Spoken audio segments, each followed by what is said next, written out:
Bismillahirrahmanirrahim. Wa ma umiru illa liya'budullah mukhlishina lahud din hunafa. Tidak ada umiru, tidak diperintahkan, tidak ada perintah yang diperintahkan oleh Allah Subhanahu wa taala, ma umiru illa, kecuali liya'budullah, kecuali beribadah kepada Allah. Nah, hadis kita yang kita bahas adalah al-iqtisadu fil ibadah, mengoptimalkan nilai-nilai ibadah. Mungkin saya atau dulu kita sering beranggapan ibadah itu sholat saja.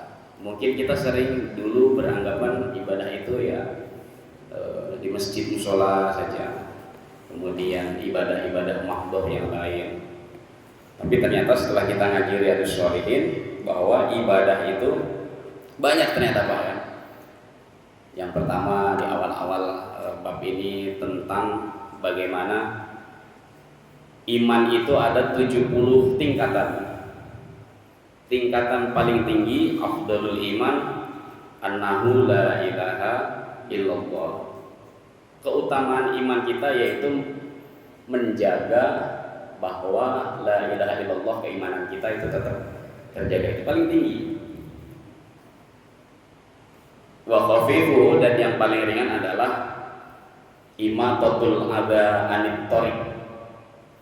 Punya rasa, punya kepedulian menyingkirkan halangan anit thariq, di jalanan. Imatatul adza, menyingkirkan halangan kalau terjadi sesuatu dengan yang lalu lalang saudara-saudari kita. Itu termasuk ibadah.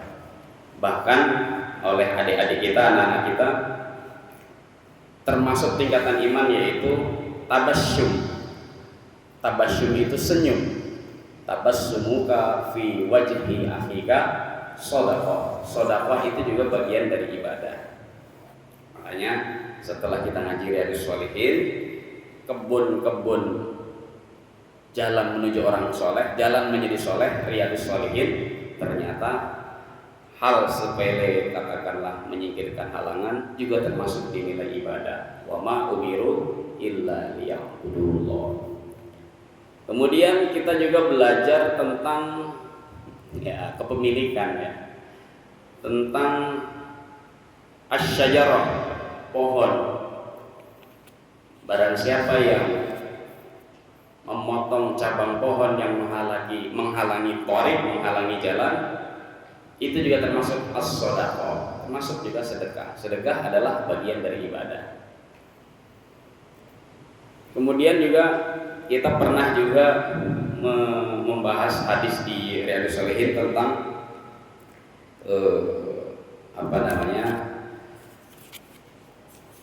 memberikan solusi kepada orang lain yang bermasalah, termasuk ibadah juga. Membantu kesulitan di jalanan termasuk ibadah juga. Kemudian meringankan beban saudara kita, baik dalam khauf, dalam kesedihan, maupun dalam farah, dalam kesenangan, juga ibadah. Ternyata ibadah sangat luar biasa.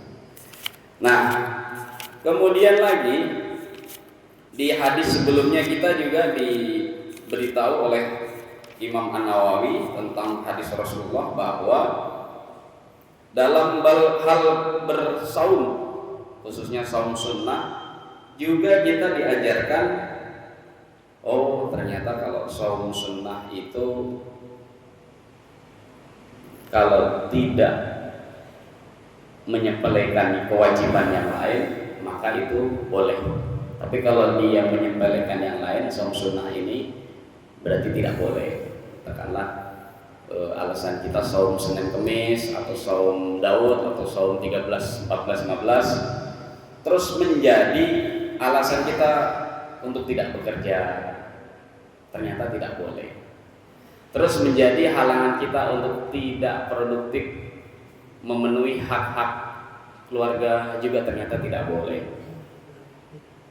Begitu juga saat qiyamul lail, ibadah sunnah qiyamul lail, kita mungkin dulu beranggapan, oh kalau saya qiyamul qiyamul lail terus menerus malam tiap malam, kemudian besoknya ternyata menjadi mudorot ketika kita kerja yang menjadi kewajiban ma'isyah kita kepada keluarga, itu juga ternyata tidak boleh. Makanya disebut al-iqtisadu fil ibadah, artinya mengoptimalkan, bukan memaksimalkan ibadah. Iqtisad itu mengoptimalkan. Iqtisad itu artinya bisa hemat, bisa mengoptimalkan. Maka dalam hal ekonomi, iqtisadiyah itu berhemat-hemat. Tapi kalau dalam ibadah, mengoptimalkan dalam ibadah. Nah, optimal itu bukan berarti maksimal. Kalau dalam kamus bahasa Indonesia, optimal itu melihat faktor-faktor yang lain. Oh, ternyata kalau dia mulai terus-menerus, tapi ma'isyah kewajiban sebagai suami ditinggalkan, oh ternyata mudorot, nggak bisa juga. Karena di hadis sebelumnya 149, inna li rabbika 'alaika haqqan. Ternyata betul di dalam diri kita ada hak untuk lapor terus kepada Rabb, ada hak untuk beribadah kepada Rabb. Wa inna li ahlika 'alaika haqqan. Tapi juga di samping itu ternyata ada yang harus kita lakukan, yaitu hak untuk memenuhi ahli kita, kebutuhan ahli kita, ma'isyah, kehidupan ahli kita, keluarga kita. Wali ru'yatika 'alaika haqqan. Oh, ternyata tidak hanya keluarga kita yang harus kita kumpulin terus, tapi kita sekali waktu juga liru'yah, untuk bersosial, untuk bertetangga, seperti yang kita laksanakan di sini. Bahkan di hadis berikutnya, wali ainika 'alaika haqqan. Ada hadis riwayat Abu Darda yang dia tiap malam nggak tidur tapi beribadah terus sehingga matanya sakit. Maka oleh Rasul diberikan wali ainika 'alaika haqqan. Di dalam mata juga perlu dipenuhi haknya. Ngapain hak mata kita? Istirahat, tidur. Badan kita perlu istirahat, perlu tidur. Kemudian di hadis yang berikutnya juga, wa inna li auladika 'alaika haqqan. Hadis 149 kalau nggak salah itu. 149. Oh, ternyata di dalam diri kamu juga ada hak untuk anakmu. Wa inna li auladika 'alaika haqqan. Untuk anak-anak kita. Makanya wali inna liwalidika 'alaika haqqan, wa fi riwayah yang lain hadis sebelumnya. Kemudian juga ada lagi tuntunan kita, kana yanamu nisfal lail wa yaqumu sulusahu wa yanamu sudusahu.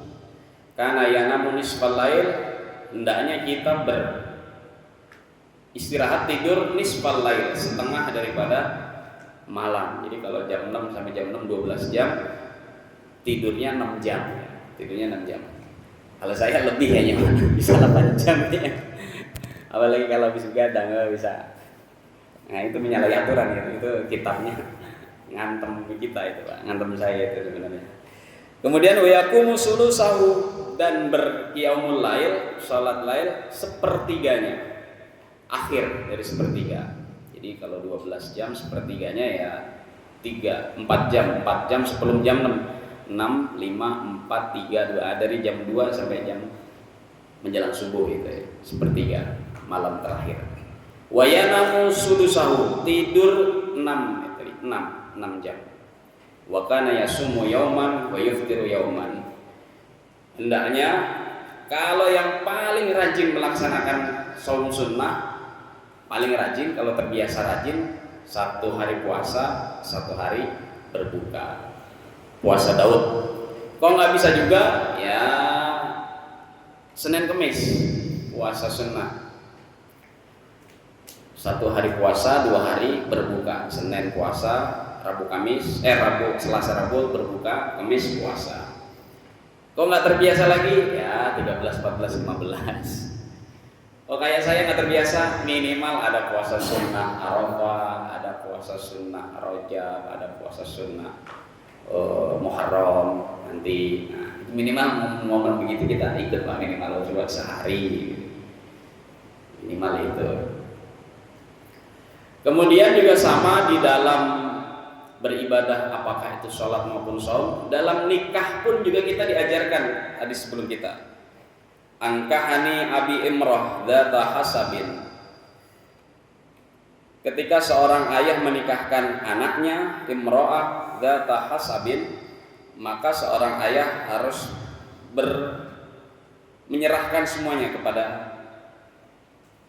yang maha kuasa melalui tadi yatazawwaj, pilihan laki-laki yang dimilih oleh imro'ah kita untuk istri kita, untuk anak kita. Yata'ahadu kannataha, tapi juga kita tidak melepas, tapi juga tidak mengikat. Yata'ahadu kannataha imra'ata waladihi.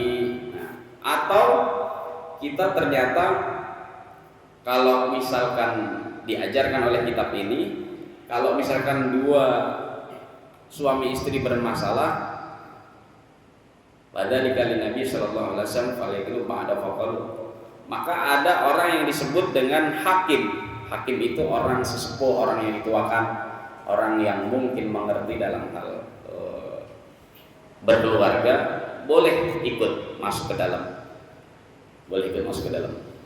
Orang tuanya malah justru nggak boleh menentukan, bapaknya, mertuanya malah nggak boleh menentukan. Yang menentukan harus hakim, orang yang disepuhkan atau yang dipercaya kebijakannya, kebijaksanaannya. Kenapa? Kalau orang tuanya pasti belain anaknya, kalau besannya pasti belain menantunya. Nah, itu sudah diajarkan di sini kita, Pak. Hadis sebelumnya, hadis 49. Baru kita masuk ke hadis ke 150. Nah, 150 atau 151 kalau nggak salah ya. Bismillahirrahmanirrahim. Wa an Abi Rib'in Khandalah. Nah, hadis tentang diriwayatkan oleh Abi Rib'in yang namanya Khandalah. Khandalah punya anak namanya Rib'in.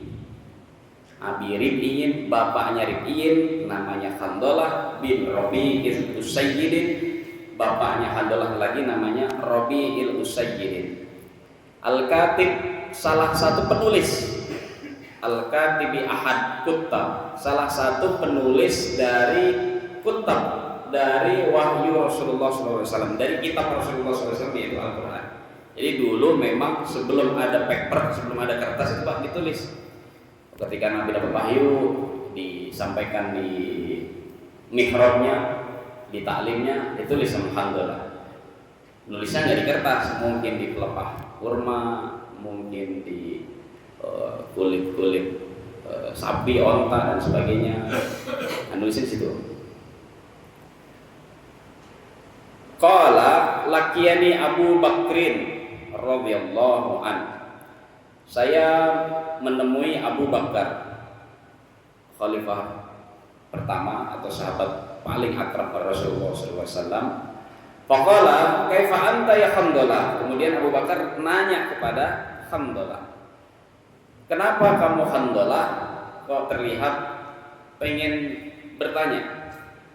Qultu nafaqa Khandalah. Saya kok merasa munafik ya Abu Bakar. Jadi Khandalah lapor ke Abu Bakar, sebelum dia lapor ke Rasulullah, dia ngomong ke Abu Bakar, kok saya merasa munafik ya Abu Bakar. Qala, kemudian Abu Bakar bilang, Subhanallah, ma taqul, Maha suci Allah, apa yang kamu omongin? Nah, bahasanya gitu Pak. Nah, kenapa lo ngomong gitu? Nah, bahasa kita gitu. Kenapa lo kok bisa tiba-tiba ngomong gitu? Biasanya lo rajin, suka nulis wahyu Rasul, wahyu Al-Quran. Kok ini tiba-tiba saya munafik ini kayaknya Abu Bakar? Nah, tiba-tiba begitu.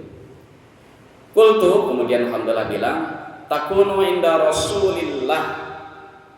Nah, kalau ada huruf jar, fi, amama, fauqa, tahta, inda, pasti kalimat setelahnya kasrah. Inda Rasulillah. Begitu juga kita kalau baca salawat, ketika di awal kita kasrah, belakangnya harus kasrah. Sering kita tahlil Allahumma sholli ala sayyidina Muhammadin wa ala alihi wa sahbihi wa sallim. Nah, betul ya Pak ya. Jadi dhamir kasrah. Jadi kalau Allahumma sholli pasti belakangnya wasallim berapa kali. Tapi kalau sallallahu fathah pasti belakangnya wasallam. Kita doa kunut wasallallahu fathah kan, wasallallahu ala sayyidina Muhammadin wa ala alihi washabihi wa baraka wasallam. Nah, bukan wasallim ya. Kalau wasallim maka shollinya harus kasrah. Allahumma sholli ala habibika sayyidina Muhammadin wa ala alihi washabihi wa barik wasallim ajmain. Kasrah semua. Wa barik wasallim ajmain. Bukan ajmaun tapi ajmain. Tapi kalau fathah semua maka harus fathah semua. Wassallallahu ala sayyidina Muhammadin wa ala alihi washabihi wa baraka wasallam. Sama ketika ada huruf jar, tadinya Rasulullah menjadi inda Rasulillah. Yudzakiruna bil jannah wan nar. Saya teringat-ingat oleh Rasulullah pernah menyampaikan, wahai Handalah, kalau kamu melakukan sesuatu ingat pasti ada balasan. Apakah bil jannah, apakah balasannya surga, wan nar, apakah balasannya neraka. Apakah balasannya senang atau balasannya kesedihan? Ka'anna ra'yal ain. Ka'anna ra'yal ain.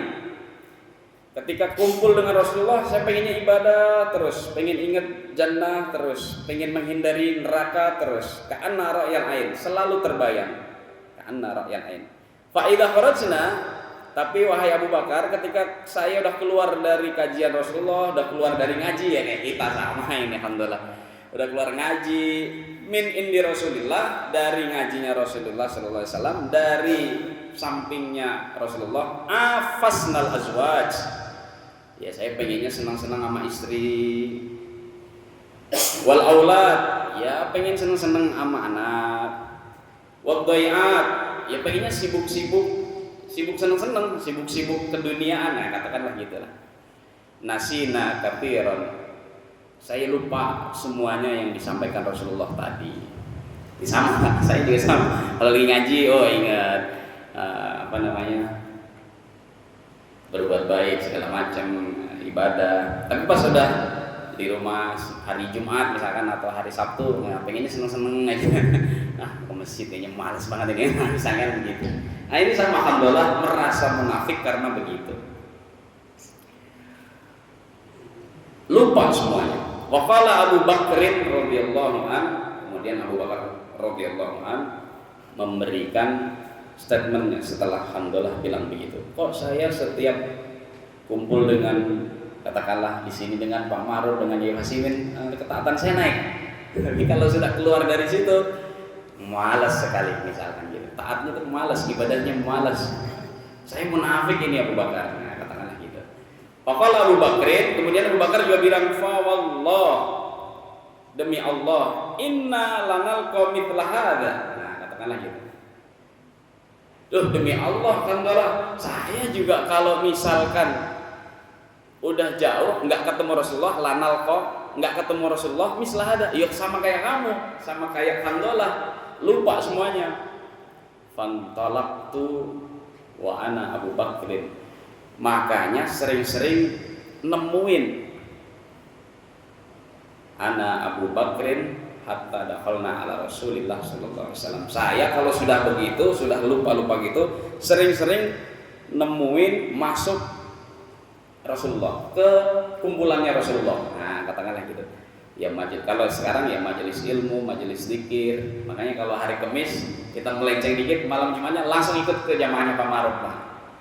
Gitu bahasa maksudnya begitu. Jadi kalau sudah kita melenceng, cepat-cepat kita ketemu, masuk ke lingkaran Rasulullah, masuk ke lingkungan Rasulullah. Dakhalna ala Rasulillah sallallahu alaihi wasallam. Faqultu, kemudian setelah itu ketemulah Rasulullah, nafaqah Handalah ya Rasulullah. Ya Rasulullah, kata Abu Bakar, Handalah merasa munafik ya Rasulullah. Faqala Rasulullah sallallahu alaihi wasallam, Rasulullah bersabda, "Wa ma dzaka?" Loh, kenapa? Nah, Rasulullah itu selalu setiap ada masalah Rasulullah mengkonfirmasi.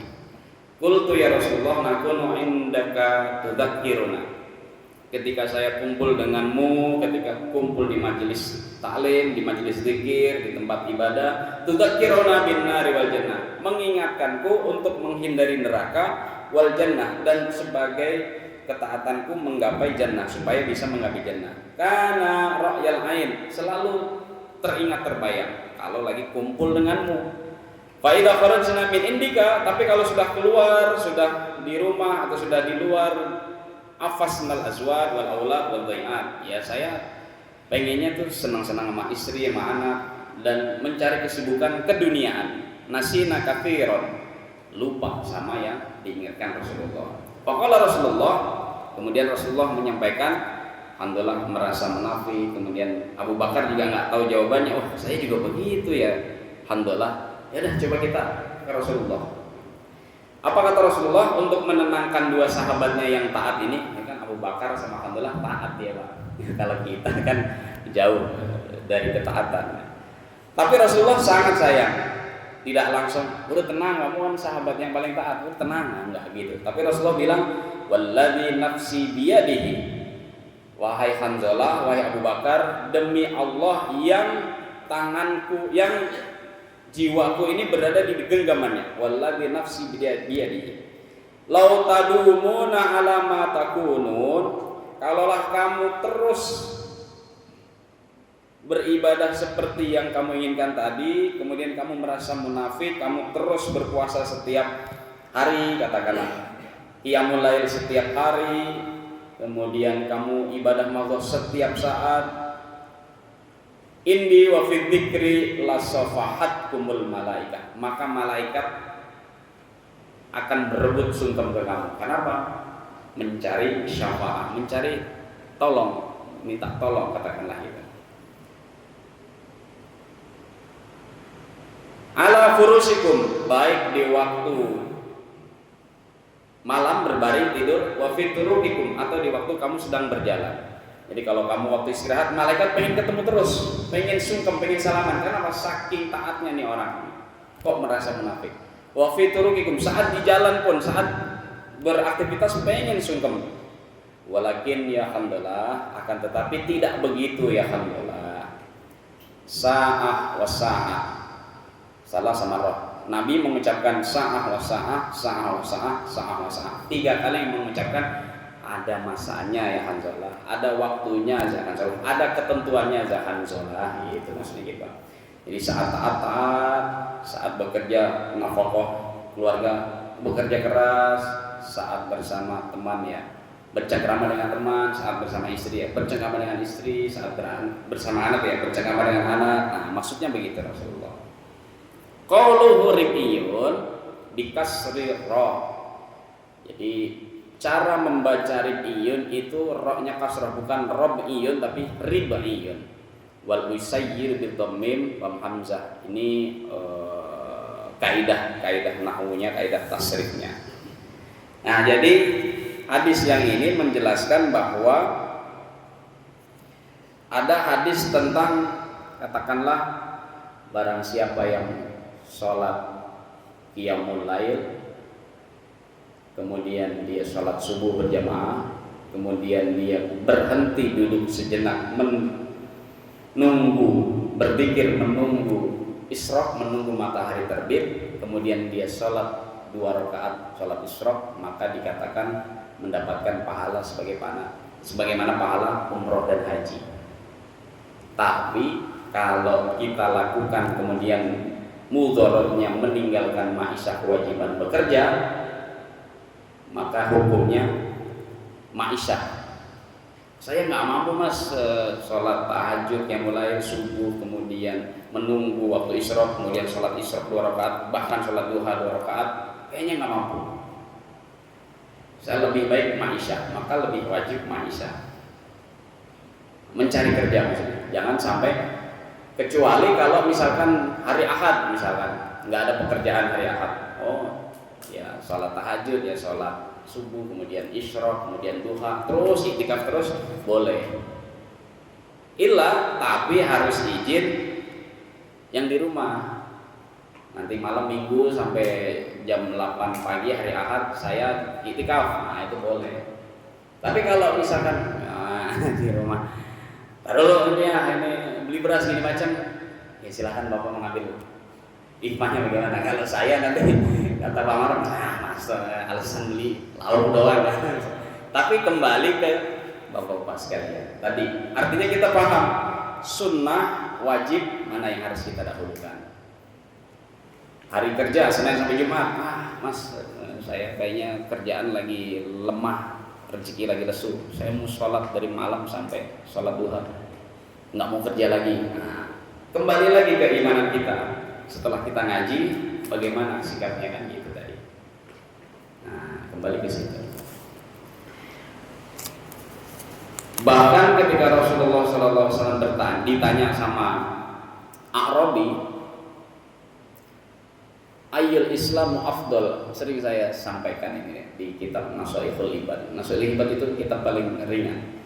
Ayyul Islamu afdol, wahai Rasulullah, kira-kira kita berislam yang paling afdol, yang paling dibilang keutamaannya itu yang bagaimana? Yang pertama, afsus salam, sering tebarkan salam, silaturahim. Islam yang begitu. Kenapa Rasulullah nggak bilang aqimus sholat, qiyamul lail, sum? Kenapa Rasulullah nggak bilang sholat aja terus, sholat sunnah aja terus, qiyamul lail aja terus, tahajud terus, sunnah terus, sum, puasa aja terus? Enggak. Ternyata Rasulullah bilangnya Islam afdal menjaga silaturahmi yang pertama. Yang kedua apa? It'amut ta'am, tebarkan makanan atau sedekah makanan. Ternyata itu Pak, Islam yang afdal. Makanya orang Nahdlatul Ulama itu ya dua, sering-sering silaturahmi, sering-sering makan-makan. Karena diambil dari hadis ini tadi gitu.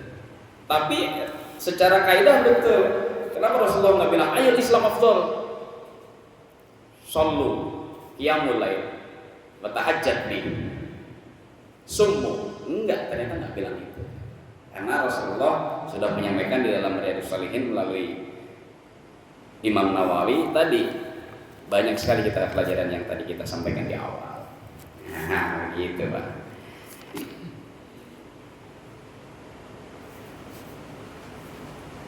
Oke.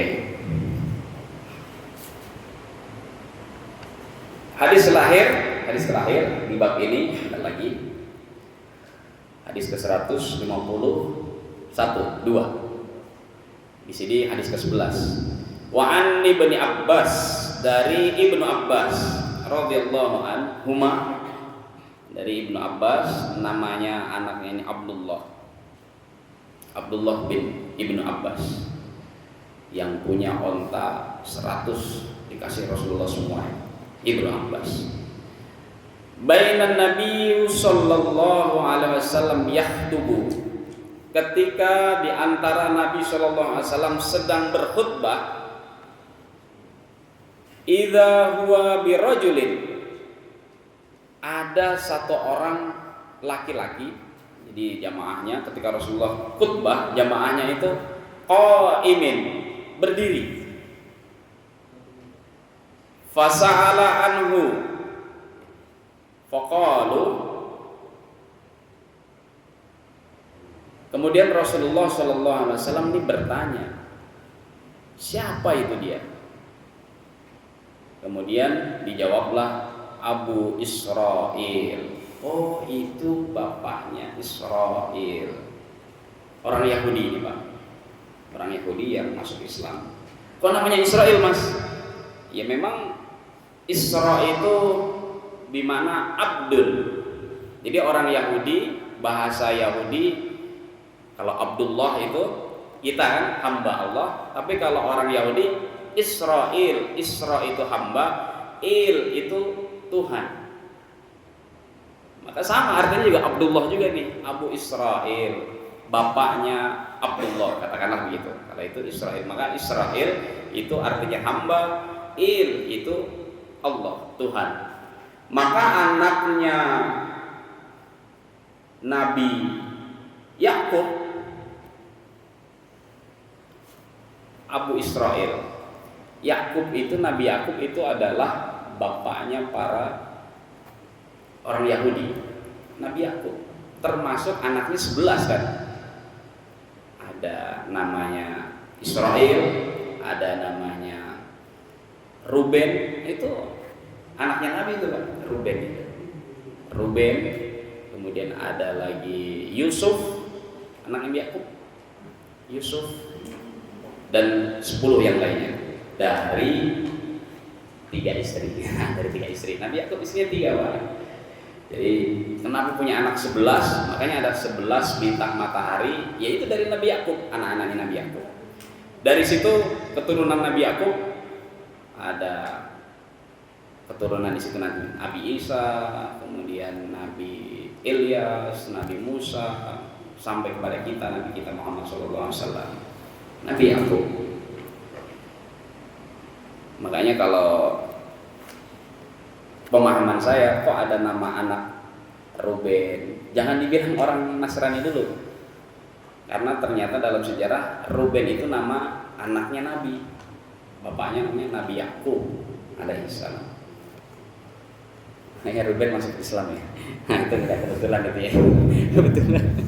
Kebetulan. Nah, ini Abu Israel, ini Muslim, orang Yahudi. Nadara, dulu ketika saya awal-awal masuk Islam, kalau nanti saya ketemu Rasulullah langsung, saya mendengar khutbahnya Rasulullah langsung, saya bernadar, kata Abu Israel. Apa nadarnya? Ayyakumu fis syamsi, akan berdiri terus-menerus di tengah terik matahari saat Rasulullah berkhutbah. Kan kalau sholat Jumat khutbahnya kan pas terik matahari kan. Nah, apalagi kalau di Mekah itu nggak ada atapnya masjidnya kan. Kalau di Ka'bah nggak ada atapnya, makanya dia pas Rasulullah khutbah langsung dia berdiri. Kenapa? Oh, ternyata Abu Israel ini punya nadar, kalau saya nanti suatu saat bisa ketemu Rasulullah langsung, mendengar ceramahnya langsung, saya punya nadar. Apa nadarnya? 1, ayyakuma fis syamsi. Ketika Rasulullah khutbah, saya akan terus berdiri di terik matahari. Wala yaqudu, dan enggak akan duduk selama Rasulullah masih khutbah. Wala yastabillu, saya tidak akan berteduh. Walaupun misalkan di Masjidil Haram itu di Mekah ada pinggirnya kan, Masjidil Haramnya kan pinggirnya ada atapnya, ada teduhannya. Tapi dia enggak mau berteduh. Wala yatakallam, dan juga tidak akan ngomong, pengen merhatiin Rasulullah terus menerus. Makanya kalau ada, nah ini dari guru. Kalau ada yang sholat Jumat kok nggak mau masuk masjid, dia pengennya di teras di luar, pengen tadi Abu Israel, saya pengen dapat panas-panasnya, pengen tidak duduk, pengen berdiri, pengen tidak ngomong, pengen di luar di teras sambil lihat misalkan Pak Maruf lagi khutbah ngomong. Nah, itu hadisnya di sini ternyata sanadnya ke sini. Padahal alasannya karena telat, nggak rajin salat Jumatnya kan. Padahal alasannya telat. Salah itu kan gitu. Kan kalau sholat Jumat pertama dapat kal ibil, dapat pahala onta kan, kal ibil. Sop pertama.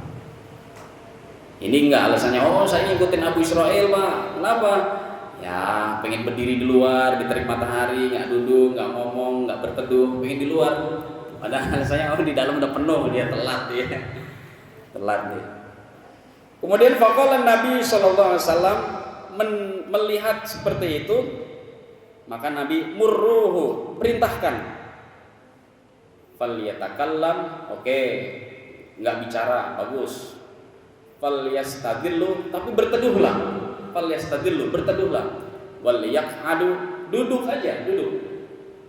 Wal yutimma saumahu, lebih baik daripada nadarnya aneh-aneh, katakanlah tadi berdiri di tengah terik matahari saat Rasulullah khutbah, nggak mau duduk, nggak mau berteduh, nggak ngomong. Lebih baik nadarnya adalah wal yutimma shaumuhu, diganti dengan nadar shaum, nadar puasa sunnah. Jadi kalau misalkan nadarnya yang ini tadi 3 ini, coba diganti nadar sunnah. Begitu juga kita Pak, kalau nadarnya yang ya aneh atau misalkan bikin orang lihat aneh, mending ganti puasa sunnah. Saya kalau misalkan anak saya sunat, saya pengen lari nggak pakai baju lingkungan sini ya kan aneh gitu.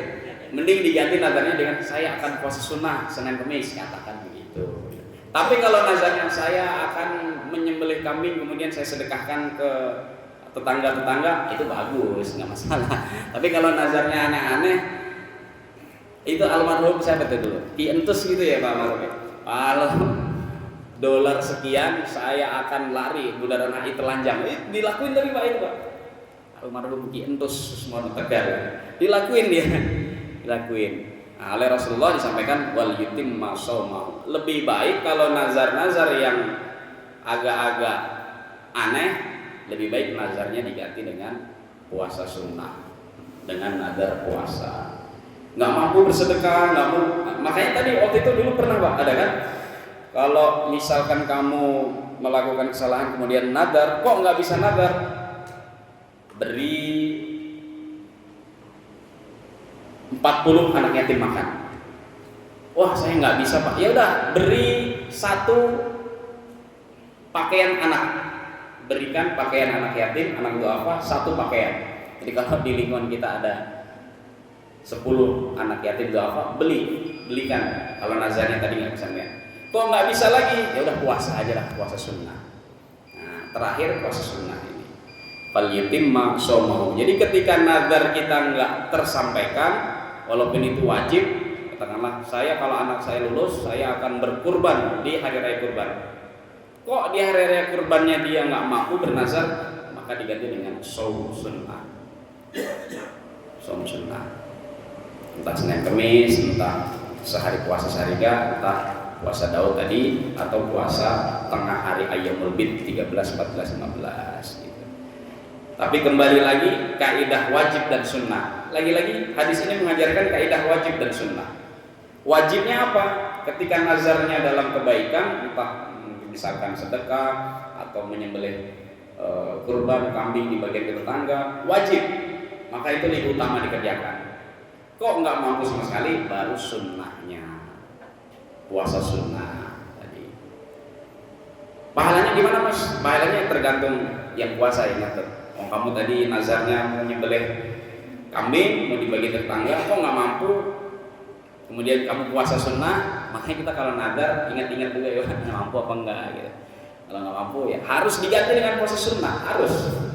Jadi kalau nazarnya nyeleneh-nyeleneh atau nazarnya kok kita nggak mampu tapi kita sudah berucap mungkin sebulan yang lalu, 2 bulan yang lalu, maka harus diganti dengan puasa sunnah. Wal yutimma shaumau. Ganti puasa dengan shaum. Minimal menggugurkan kewajiban dulu, baru nanti kalau ada rezeki tetap harus dilaksanain nazarnya. Jadi misalkan pas waktu kurban kita nazar kurban, kok nggak mampu, kita puasain sunnah. Katakanlah misalkan tanggal 8, kan sudah tahu kita ya, pas kurban, wah nggak mampu saya. Ya udah dari tanggal 1 sampai tanggal 9 kita puasain itu. Baru nanti entah tahun depannya harus wajib kita kurban karena nazarnya masih harus kita kerjakan sampai ila yaumil qiyamah, sampai kita mati. Dan nazarnya harus dilaksanakan karena nazar itu ikatan wajib bagi seseorang. Kalau anaknya nggak ngerti atau nggak dikasih tahu, maka kan ditanya oleh malaikat karena nazar bagian dari hutang. Hutang akan menjadi penghalang menuju Allah. Makanya bainas sama wal orang yang masih meninggalkan hutang masih di awang-awang antara langit dan bumi Pak. Makanya kasihan. Makanya kalau kita lagi sehat, saya punya utang ini, punya utang itu, bilangin ke yang keluarga kita Pak. Karena kalau misalkan keluarga kita nggak tahu, tiba-tiba kita ditagih sama yang punya hutang, kok nggak disaur-saur, kita nggak mampu sahur, tadi bainas sama akan terombang-ambing kita di antara langit dan bumi untuk menghadap Allah. Termasuk khodaman nas, kalau dia punya punya ilmu yang lain, maka ruhnya akan terombang-ambing antara bainas samai wal ardh. makanya hati-hati. Ya itu tadi, makanya nazar, utang, kemudian khodam itu hati-hati kita.